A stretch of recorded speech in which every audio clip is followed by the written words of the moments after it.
আবারও স্বাগত ২১শে বিজনেসে। দর্শক, আলোক হেলথ কেয়ার অ্যান্ড হাসপাতালের সৌজন্যে এখন রয়েছে দেশের পুঁজিবাজার পরিস্থিতি নিয়ে বিশেষ আলোচনা। আর এই আলোচনার জন্য আমাদের স্টুডিওতে রয়েছেন এনএলআই সিকিউরিটিজ লিমিটেডের সিইও মোহাম্মদ শাহেদ ইমরান। আপনাকে স্বাগত ২১শে বিজনেসে। ধন্যবাদ হিরুজ্জামান। প্রথমে আপনাকে আমি জিজ্ঞেস করতে চাই, শেয়ার বাজারের যে বর্তমান পরিস্থিতি রয়েছে, গত সপ্তাহ যদি আমি দেখি ৫ দিনের মধ্যে ৪ দিন ছিল নিম্নমুখী প্রবণতা, আজকেও নিম্নমুখী প্রবণতায় রয়েছে। অনেকগুলো কোম্পানি রেকর্ড ডেটের পরে অ্যাডজাস্টেড প্রাইসে লেনদেন শুরু হয়েছে। সেটাই কি কারণ নাকি আরও অন্যান্য কারণ রয়েছে? দেখেন, অগাস্টের পরে কিছুদিন মার্কেট ভালো থাকলেও তারপর তো মার্কেট খারাপ যাচ্ছে। আর এখনকার যে সময়টা নভেম্বর মাস, অক্টোবর নভেম্বর মাস, এই সময় সাধারণত যেটা হয়, আপনারা জানেন যে আমাদের বাজারের স্টকগুলোকে দুভাগে ভাগ করে দিয়েছে। কিছু কোম্পানি জুন এন্ড, কিছু কোম্পানি ডিসেম্বর এন্ড। জুন এন্ডে যে কোম্পানিগুলো, এদের সবারই ডিক্লারেশন চলে আসে। জুন বেশি, বিশেষ করে ফিনান্সিয়াল ইনস্টিটিউটগুলো ডিসেম্বর এন্ডে, বাকি সবই জুনে। এই জুনের কোম্পানিগুলোর কিন্তু ইয়ার এন্ড হয়ে গেছে। অনেকেরই ডিভিডেন্ড ডিক্লারেশন আসছে, অনেকেরই ডিভিডেন্ড ডিক্লারও করছে না, এরকমও হচ্ছে, যার ফলে বিনিয়োগকারীদের ভিতরে রেকর্ড ডেট শেষ হয়ে যাওয়ার পরেও একটা অন্যরকম অবস্থা সৃষ্টি হয়, শেয়ারের ডিমান্ড কমে যায়। সব কিছু মিলায়, মার্কেটের অবস্থা মিলায় মার্কেটটা নেগেটিভ হচ্ছে। আপনি ডিভিডেন্ডের কথা উল্লেখ করলেন, আমি কিছু তথ্য আপনাকে দিতে যাচ্ছি। কোন একটি কোম্পানি বি ক্যাটাগরিতে প্লেস করা হয়েছে মাত্র 0.25 ক্যাশ ডিভিডেন্ড দেওয়ার জন্য। দুইটি কোম্পানি কোনো ডিভিডেন্ড ঘোষণা করেনি। এছাড়া আরেকটি কোম্পানির ইপিএস রয়েছে 0.54, যদিও চাইলে 2.5% অথবা এর বেশিও ডিভিডেন্ড ঘোষণা করতে পারতো। 1.75% ডিভিডেন্ড ঘোষণা করেছে। এই যে পুঁজিবাজারে বেশিরভাগ কোম্পানির কম ডিভিডেন্ড ঘোষণা করার টেন্ডেন্সি, সেটিকে আমাদের সামগ্রিক অর্থনীতির খারাপ অবস্থার কারণে নাকি অন্য কোনো কারণে? এটা আসলে কোম্পানিগুলো বলতে পারবে, যেহেতু ইস্যুয়াররা তারা গত 1 বছরে কি ব্যবসা করেছে তার রিফ্লেকশন তো তাদের অ্যাকাউন্টসে এসছে। তো আমাদের তো রিফ্লেকশন অনেক সময় যথাযথ হয় না, এটা বিভিন্ন ধরনের অভিযোগ আছে। আমরা সেই দিকে যাব না। আমরা যেই ধরনের রিটার্নগুলো পাচ্ছি, গত 1 বছর আমরা জানি যে দেশে ইলেকশন হয়েছে, বিভিন্ন রকম অ্যাটমসফিয়ার ছিল, যার জন্য ব্যবসা খারাপ হতে পারে। সেই হিসাবে কোম্পানিগুলো ডিভিডেন্ড মোটামুটি দিচ্ছে, তবে ডিভিডেন্ড ইল্ড আমি আগের বছরগুলোর তুলনায় আমি দেখছি যে ডিভিডেন্ড ইল্ড অনেক কম আমাদের। জি, এবং এই ডিভিডেন্ড ইল্ডের জন্য যেমন একটা কোম্পানিতে যখন বিনিয়োগ করা হয়, তখন বিনিয়োগকারীদের আশা থাকে দুইটা, একটা হচ্ছে ক্যাপিটাল রিটার্ন বছর শেষে, অথবা ডিভিডেন্ডও অনেকে আগ্রহী থাকে যে কোম্পানি ভালো ডিভিডেন্ড দিবে। সেটি তো কিছুটা নেতিবাচক প্রভাব ফেলে কিনা? অবশ্যই একটা নেতিবাচক প্রভাব ফেলে। আবার কিছু লোক আছেন যারা একটা শর্ট টার্মের জন্য ভালো কোম্পানিগুলোতে একটা ডিভিডেন্ড নেওয়ার জন্য একটা স্বল্প সময়ের জন্য শেয়ারটা কিনে, যদি ওই কাছাকাছি দামে যে দামে কিনেছে উনি সেল করে দিতে পারেন, তাহলে ওই আপনার ডিভিডেন্ডটা তার ফ্রি হয়ে যাচ্ছে। তো এরকম একটা আশা করেও মার্কেটে একটা সেল প্রেশার আসলে চলে আসে। এগুলো সামগ্রিকভাবেই বাজারকে নেগেটিভ করেছে। আচ্ছা, আপনার কাছে এখন শুনতে চাইবো বাজার কিভাবে পজিটিভ করা যায়। সেক্ষেত্রে গত এপিসোডে আপনার সাথে যখন কথা বলেছিলাম, আপনি বলেছিলেন central counter party Bangladesh, CCBL প্রতিষ্ঠা করা হচ্ছে 2019 সালে, তারপর থেকে কার্যকর হয়নি। আপনি যদি এই কনসেপ্ট কিভাবে পুঁজিবাজারকে সাপোর্ট দিতে পারে এটা একটু বলতেন, তারপর কিভাবে কার্যকর করা যায় সেটা নিয়ে বলবো। প্রথম কথা যেটা হচ্ছে, আমি আপনাকে গত ইয়াতেও বলেছিলাম যে আমাদের পুঁজিবাজার টোটাল না, আমরা টোটাল পুঁজিবাজার পাইনি। আমরা যে পুঁজিবাজার দেখছি এটা খণ্ডিত একটা অংশ। তো খণ্ডিত অংশ দিয়ে আসলে বর্তমান যে বৈশ্বিক বাজার, এখানে আসলে বাজারকে চালানো খুব টাফ। তো এই পূর্ণতার জন্য আমাদের সিসিবিএলটা খুব দরকার ছিল।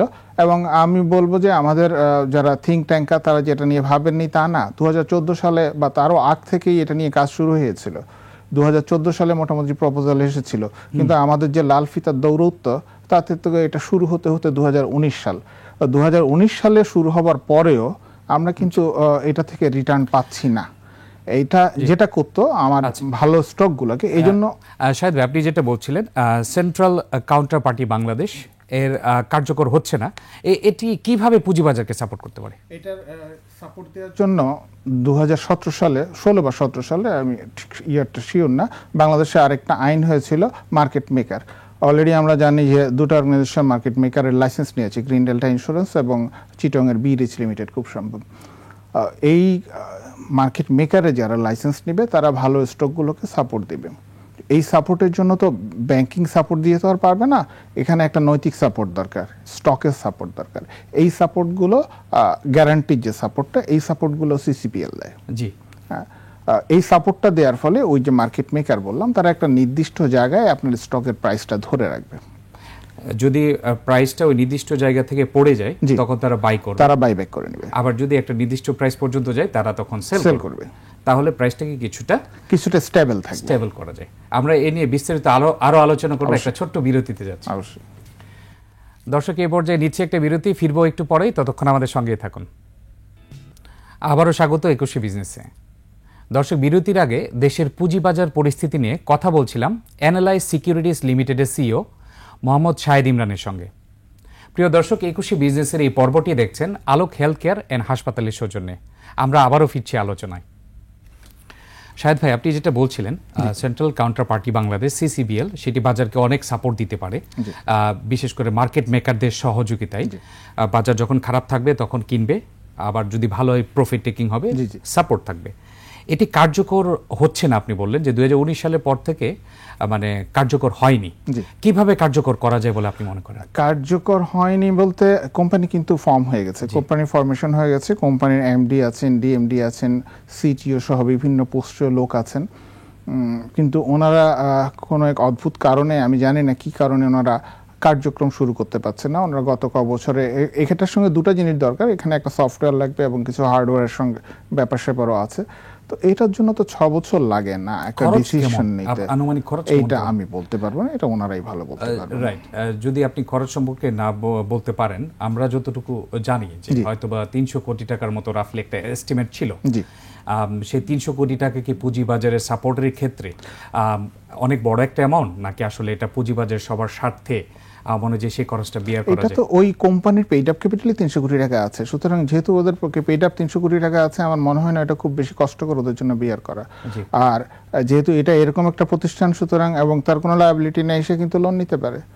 হ্যাঁ, এবং বাজার যদি ভালো হয়, সিডিবিএল এর জন্য শুধু মার্কেট মেকার নাই, এই বাজারে আরো নতুন নতুন প্রোডাক্ট আনতে পারে। আমরা আজকে পুঁজিবাজার আমাদের এখানে আপনি ধরতে পারেন 1954 সালে চালু হয়েছে।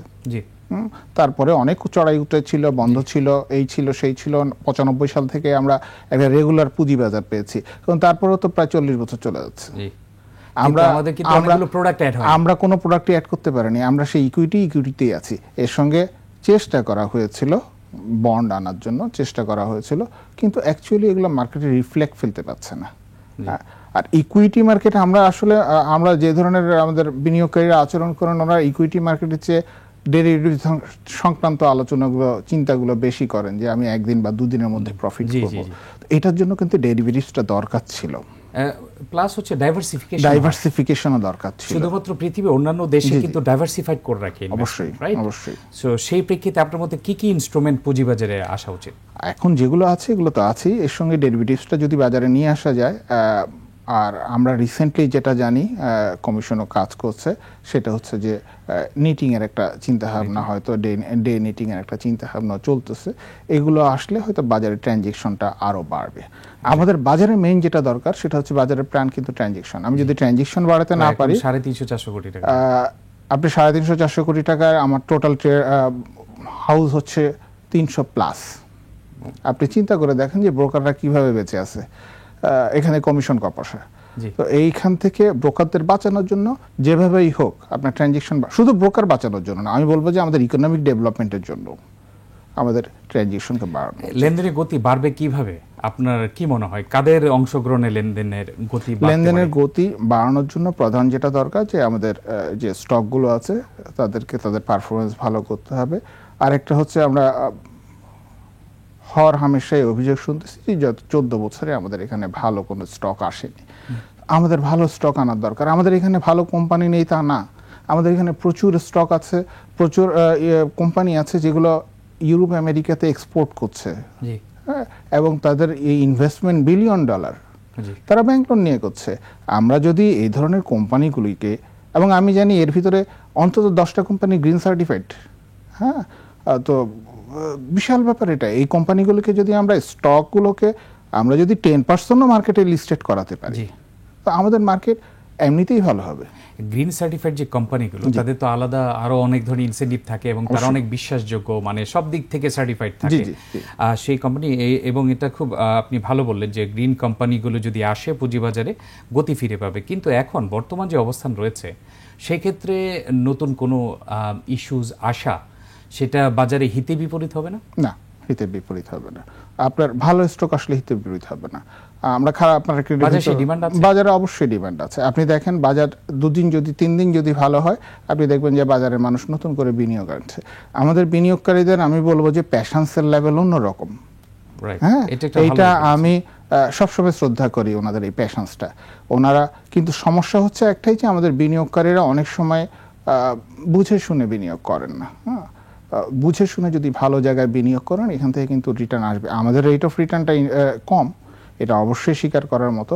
আরেকটা হচ্ছে যে আমাদের বোধহয় চাহিদাটা, আমরা ব্যক্তিগত ইনভেস্টর হিসাবে আমরা ব্যাংকে টাকা রাখলে, এফডিআর রাখলে 10% বা ইদানিং বাংলাদেশ ব্যাংক আমাদের 12% বা 12.5% দিচ্ছে।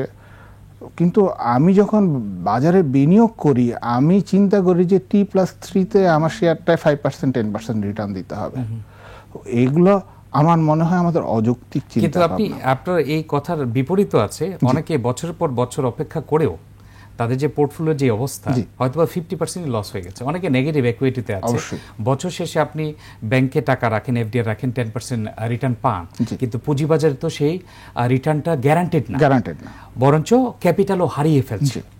সেই ক্ষেত্রে আপনি যদি একটু বলতেন যে মিউচুয়াল ফান্ডের ভূমিকা আমরা জানি পুঁজিবাজারে অন্যান্য বিশ্বের অন্যান্য দেশে অনেক, সেক্ষেত্রে বাংলাদেশে মিউচুয়াল ফান্ডের ভূমিকা কি রয়েছে এবং তারা কি তাদের কার্যকর ভূমিকা রাখতে পারছে? সেই কথাটা আপনি আপনার প্রশ্নের মধ্যেই করে দিলেন যে বিশ্বে কিন্তু পুঁজিবাজারে মিউচুয়াল ফান্ডের গুরুত্বই সবচেয়ে বেশি, এবং আমাদের মতো যারা সাধারণ বিনিয়োগকারী তারা মিউচুয়াল ফান্ডে বিনিয়োগ করেন, কারণ তারা ভেবে পান না যে কোন স্টক বা কোন স্টক নিয়ে তাদের এত গবেষণা করার মতো সময় থাকে না। ফলে তারা বেশিরভাগই মিউচুয়াল ফান্ডগুলো কিনেন এবং মিউচুয়াল ফান্ডগুলো দেখে শুনে বুঝে ওখানে ইনভেস্ট করে এবং তাদের রেট অফ রিটার্নও অনেক বেটার, ব্যাংক ইন্টারেস্টের চেয়ে বেটার রেট দেয় ওরা। আনফর্চুনেটলি আমাদের দেশে যেই অ্যাসেট ম্যানেজমেন্ট কোম্পানিগুলো যে মিউচুয়াল ফান্ড চালাচ্ছেন এগুলো কেন ঠিক জায়গায় যেতে পারলো না, সেটা আমাদের মার্কেট একটা দায়। আমি অবশ্যই বলবো যে আমাদের মার্কেটের দায়কে আমরা অস্বীকার করতে পারবো না, কিন্তু অ্যাজ এ প্রফেশনাল আমি 2-4টা অ্যাসেট ম্যানেজমেন্ট কোম্পানিকে জানি তারা ভালো করছেন। তো আমার মনে হয় এটা নিয়ে আরো কাজ করা দরকার এবং মিউচুয়াল ফান্ডগুলোকে বিনিয়োগে আগে আসা উচিত। মিউচুয়াল ফান্ডগুলো যদি বাজারে বিনিয়োগে আগে আসে তাহলে বাজার ভালো হতে বাধ্য। জি, আমরাও আশা করছি যে মিউচুয়াল ফান্ডগুলো ভূমিকা রাখবে এবং বাজারে অবদান রাখবে। আপনাকে অসংখ্য ধন্যবাদ। ধন্যবাদ হিরো, ধন্যবাদ আপনাকে। দর্শক, এতক্ষণ আলোক হেলথ কেয়ার অ্যান্ড হাসপাতালের সৌজন্যে দেশের পুঁজিবাজার পরিস্থিতির নানা দিক ও করণীয় নিয়ে কথা বলছিলেন NLI সিকিউরিটিজ লিমিটেডের সিইও মোহাম্মদ শাহেদ ইমরান। এবার নিচ্ছে একটা বিরতি, দুপুর 2:30 মিনিটে আবারও ফিরে আসবো 21শে বিজনেসে। দেখার আমন্ত্রণ রইল, 21-এর সঙ্গেই থাকুন।